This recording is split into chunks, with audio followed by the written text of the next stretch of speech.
bienvenue dans votre émission Canaries Midi. Aujourd'hui, dans votre émission, on aborde la sophrologie et plus précisément la sophrologie au service des enfants, des adolescents et du monde de l'enseignement. Une méthode pas si surprenante, surtout à l'approche des examens de fin d'année scolaire.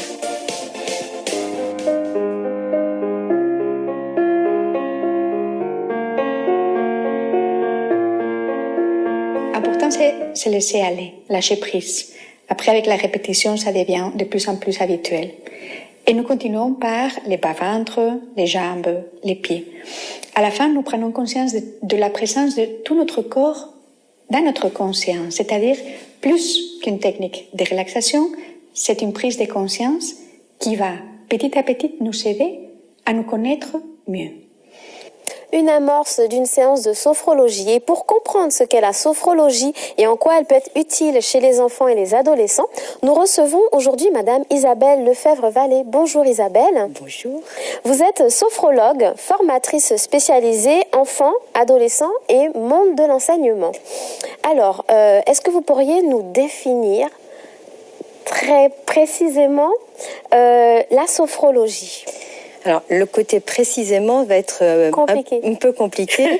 J'ai envie de vous donner la définition que je donne aux enfants en général. C'est un ensemble de techniques qui va te permettre d'aller mieux dans ta tête, mieux dans ton cœur et mieux dans ton corps, quel que soit le lieu et le moment.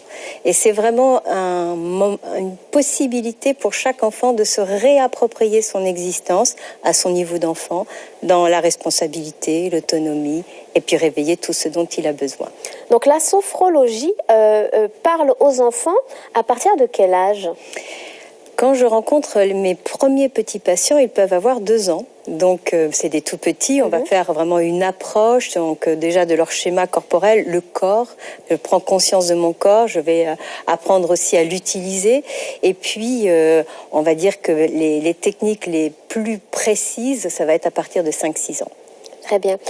Donc les piliers de la sophrologie sont pour les adultes, sont-ils les mêmes pour les enfants ? Est-ce qu'on va fonctionner sur les mêmes valeurs, les mêmes préceptes ? Alors, totalement. C'est-à-dire que vraiment, je vais rester très protocolaire. Il y a une vingtaine d'années, j'ai complètement adapté cette méthode aux enfants. Par contre, ce qui va changer, c'est le rythme. Ça va être l'aspect ludique pour donner envie à l'enfant de faire de la sophrologie, l'accès, et puis cette réappropriation immédiate pour lui et pour ses besoins. Vous, qu'est-ce qui vous a donné envie d'adapter la sophrologie aux enfants, du coup ? Alors, l'envie, je crois que ça a été force de nécessité, puisqu'un jour, une maman m'a amené son petit garçon en me disant « il a des problèmes de concentration ». C'est avéré que ce petit garçon avait beaucoup plus que des problèmes de concentration, mais il a pu apprendre à gérer son anxiété. Et cette maman était maîtresse d'école et m'a emmené toute son école, au fur et à mesure, depuis sa classe jusqu'au reste de l'école, et force de devoir m'adapter à tout ce qui était demandé. Donc si on devait synthétiser très rapidement les bienfaits de la sophrologie pour les enfants et donc plus grands aussi, les adolescents, si on pouvait citer 5 bienfaits, ce serait ? Alors déjà, retrouver la confiance en soi et en ses capacités.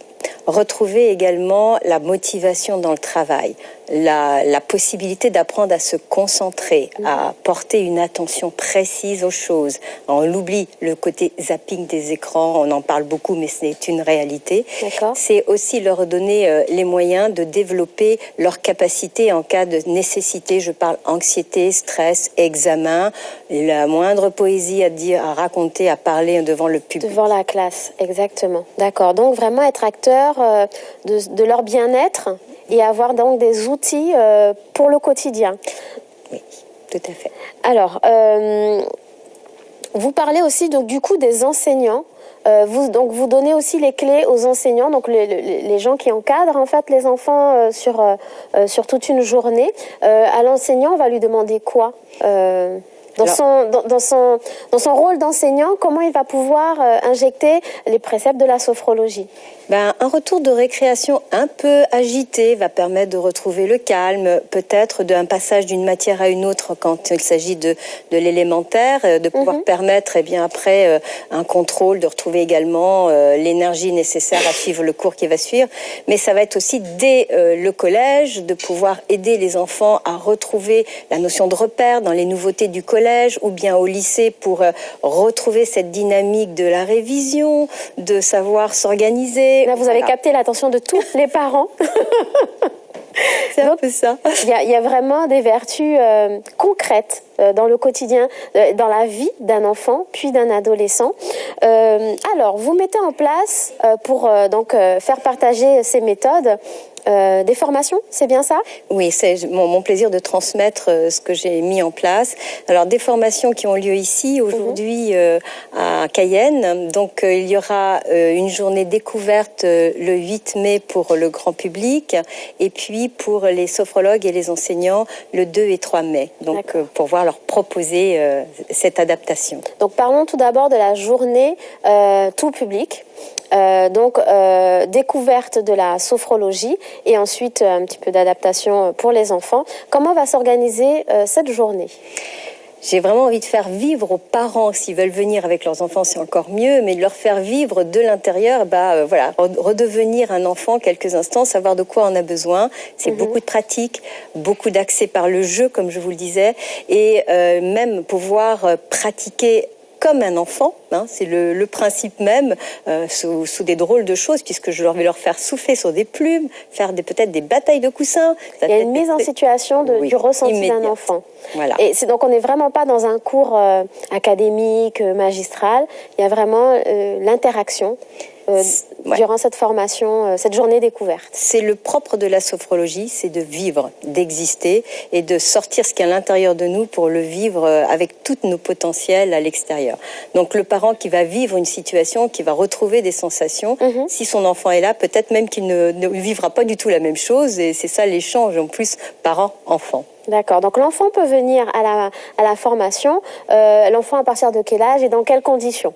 Alors, sur une journée entière comme il est proposé, je pense qu'un lycéen, un collégien qui est en vue de préparer son diplôme de fin d'année, on s'en rapproche à grands pas, va trouver beaucoup d'outils, et comme l'émission s'appelle les canaris, c'est le canari des bonnes idées. Ce que vous proposez, c'est vraiment un canari avec des outils. Exactement ça, la boîte à outils, qu'il puisse se servir vraiment pour, encore une fois, se l'approprier et le mettre en pratique immédiatement. D'accord. Donc pour les collégiens, les lycéens, sans problème. Sans aucun problème. D'accord. Et donc, et les plus petits, les plus jeunes? Alors bien sûr qu'ils sont invités, mais peut-être sur une demi-journée ou faire des pratiques, surtout aux parents de venir découvrir et peut-être leur apporter.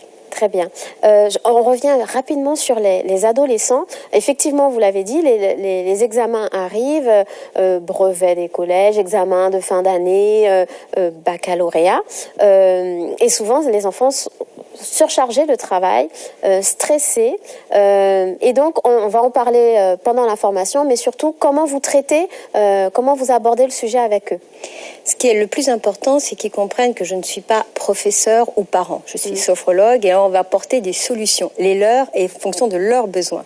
Certains, ça va être ce problème de sommeil avant les contrôles et le stress qui va se manifester par cette manifestation-là. Ça peut être également ceux qui ne savent pas du tout s'organiser. Les révisions, c'est pour demain.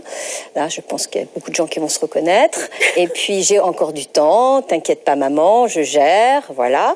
Et puis, c'est vraiment leur redonner la possibilité, encore une fois, de croire à la réussite. Je suis capable. Voilà, c'est ça.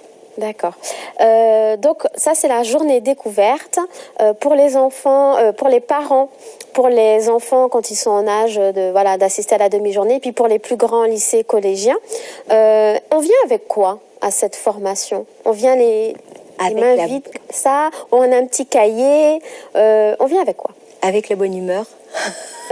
Avec la bonne humeur, avec la possibilité, même s'ils veulent, d'enregistrer quelques techniques. Maintenant, les téléphones le permettent, donc il n'y a pas de problème. C'est venir décontracter, et puis vraiment avec peut-être des questions. Moi, j'attends, et vous venez avec des questions, parents, enfants, ça c'est important. Et puis pouvoir surtout se faire plaisir, faire plaisir. Alors, juste une petite précision sur l'étendue des pouvoirs de la sophrologie, si je puisse me permettre. Est-ce qu'un enfant qui a des troubles d'apprentissage, quel qu'il soit, peut venir à la formation et essayer de trouver quelques outils que ce soit ou quelques explications à ces différents troubles, notamment un trouble qu'on trouve souvent à partir de l'élémentaire, l'élémentaire et ensuite en continuant les années supérieures, la dyslexie. Alors c'est quelque chose qui me touche particulièrement parce que j'ai travaillé énormément sur les troubles dits 10, donc dyspraxie et autres, et ce sont des enfants qui ont des dons, mais malheureusement mal utilisés dans la scolarité. Et déjà de leur redonner confiance, de leur redonner des bulles, puisque c'est vraiment le terme de concentration, d'attention, de confiance en soi, ils vont déjà désamorcer toute l'anxiété qui parasite leur mental. Voilà. Très bien. On parle très rapidement de la formation à destination, cette fois-ci des sophrologues et des enseignants. Donc celle-ci, elle est sur 2 jours. Oui. Les dates, on est sur le 2 et 3 mai. Voilà. On peut s'inscrire. Pour s'inscrire, comment fait-on? Alors, on va contacter l'école de sophrologie de Guyane de monsieur Jean-Marc Veil et madame Nathalie Jean. Vous pouvez vous inscrire jusqu'à la dernière journée, jusqu'au 1er mai. Voilà, la veille de 1er mai. D'accord. C'est vraiment une formation complète qui va parler aussi bien de la psychologie de l'enfant, qui il est, et de tout ce qu'on peut lui apporter dans les tranches d'âge, depuis justement les 0-2 ans pratiquement jusqu'à au BTS, aux études supérieures. D'accord. Donc même méthode d'inscription pour la première journée découverte. Tout à fait. Jusqu'à la veille du 8 mai, vous pouvez vous inscrire avec le numéro de téléphone qui s'affiche ou par mail. Je crois il y a aussi une adresse mail. C'est une formation qui dure combien de temps sur la journée?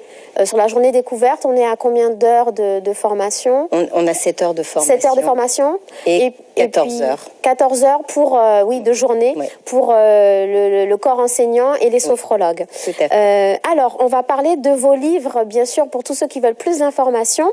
Nous avons accompagné la dyslexie avec la sophrologie aux éditions Et les Bords. Nous avons ensuite l'adolescent et la sophrologie, toujours aux éditions Et les Bords. Et ensuite, nous avons l'enfant et la sophrologie, édition Et les Bords, toujours. Et puis le dernier qui est sorti, la sophrologie par les contes, toujours aux éditions Et les Bords, pour avoir un peu plus d'informations. Merci beaucoup Isabelle. Merci à vous. Canaries Midi touche à sa fin. On part Journée internationale